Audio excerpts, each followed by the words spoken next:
nomor Pres R43 Pres 07/2025 tanggal 30 Juli 2025 atas pertimbangan persetujuan DPR RI tentang pemberian abolisi terhadap saudara Tom Lembong. Yang kedua adalah pemberian persetujuan atas dan pertimbangan atas surat Presiden nomor 42 Pres 07/2025 tanggal 30 Juli 2025 tentang amnesti terhadap 1.116 orang yang telah terpidana diberikan amnesti, termasuk saudara Hasto Kristianto.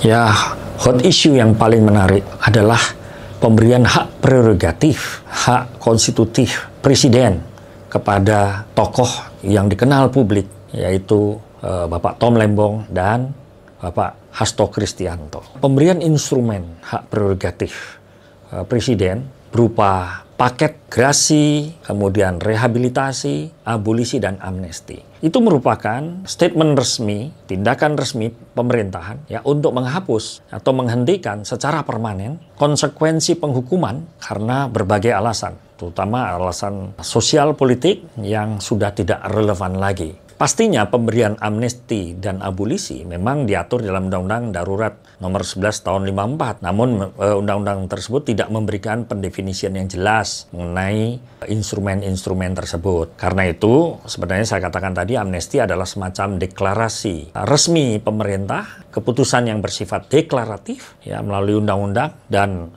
dalam bentuk pencabutan akibat dari satu pemidanaan, dan juga ini merupakan ruang keputusan politik eksekutif maupun legislatif untuk melepaskan tanggung jawab ya pidana bagi seseorang. Nah, dengan diberikannya amnesti, maka sebuah akibat hukum yang muncul itu menjadi hapus. Demikian juga kaitan dengan abolisi. Penuntutan terhadap seseorang itu kemudian ditiadakan. Pemberian amnesti maupun abolisi sejatinya memang seringkali memunculkan pro dan kontra. Bagi yang pro, pemberian amnesti itu dianggap sebagai upaya rekonsiliasi, penyelesaian konflik, dan saya melihatnya ini juga pengurangan terhadap beban peradilan.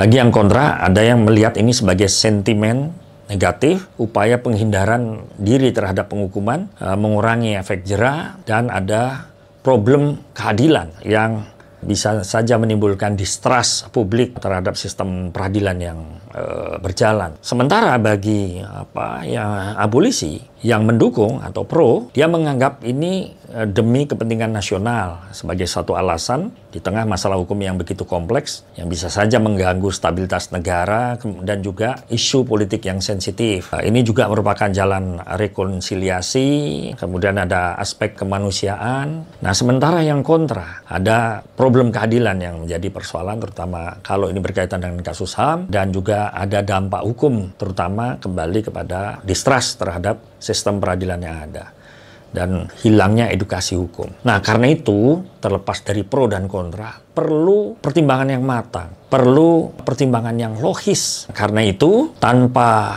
berpretensi pada pro dan kontra, saya melihat pemerintahan Bapak Prabowo Subianto dan Bapak Gibran Raka Buming Raka rupanya mengedepankan aspek kemanfaatan hukum seperti yang digambarkan Jeremy Bentham itu, ya, daripada tidak bertemunya kepastian hukum dan keadilan. Mudah-mudahan ini merupakan jalan rasional choice, pilihan rasional di tengah situasi hukum, politik, ya, ketatanegaraan yang cukup kompleks. Ya, sekian FB Legal Voice, sampai jumpa kembali. Assalamualaikum warahmatullahi wabarakatuh.